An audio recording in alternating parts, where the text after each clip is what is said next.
Okay, so talking to people I've never met and maybe never will, but I'm writing letters, so I hope that you'll hear me. This one is a very interesting one because in this, my holy book, they are describing a church. And one of the churches is Philadelphia, and the land that our founding fathers fell in love with is very, very obvious here in Pennsylvania. So, to the church of Pennsylvania, the state, my neighbors, good job. Chill. October 4th was Good Job Day. We stay purple because of our values.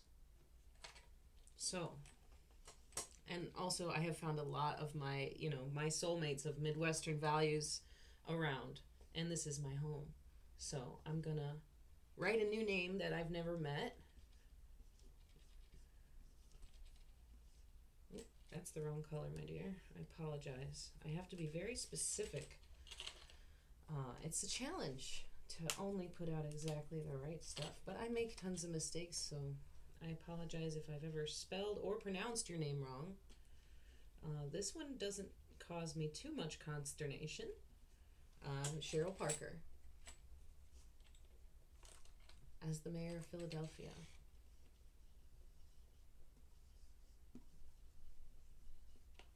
I have a letter for you.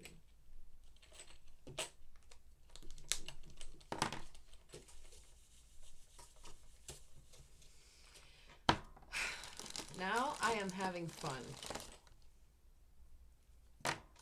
Who is my neighbor? You are. You are my neighbor. We share a planet. And we share a country most of the time. I don't know how far this will travel, but one of my neighbors, Senator,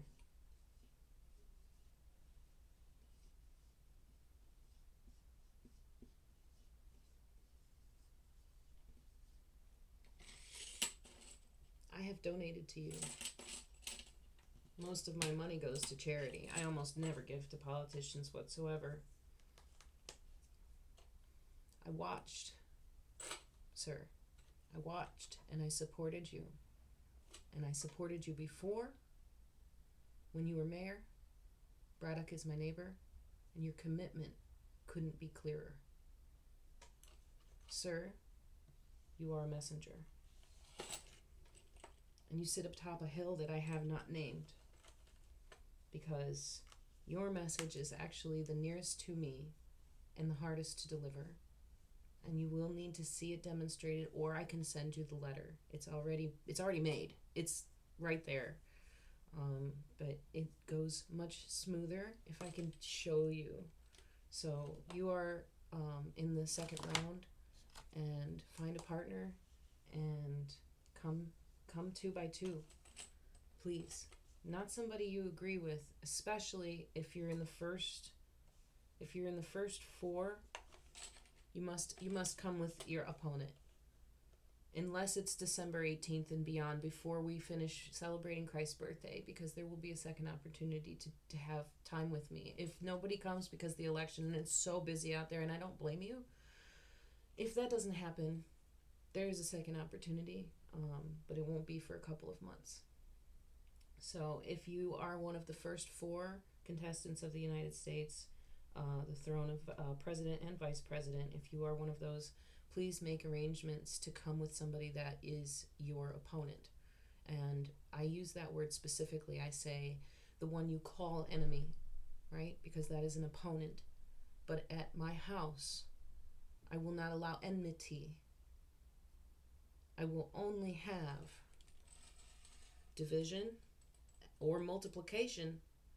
And if your answer is division, the hill goes right down to the driveway. So, if you are one of the four, please come together. Reach out to me.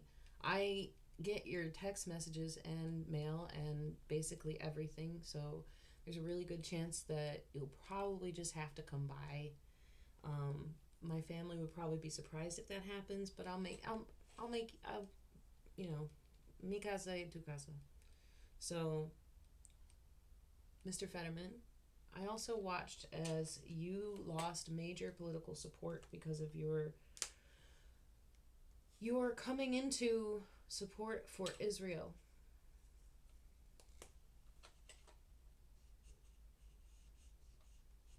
This is the message you must carry. Because the answer is in the math, the answer is in the science, and the answer is in the symbols. And I will show you exactly what I saw. And I know there's a lot of stuff on the wall. The mark is in there, one of them. But it wasn't there when I recorded it, just to let you guys know. I have not offended your eyes by forcing the mark upon you. I have covered it, and I have split it, and I have veiled it. And any marks of evil in this house are under his protection. So, please, if you are part of the second grouping, Cheryl Parker, John Fetterman, come find me. I will welcome you.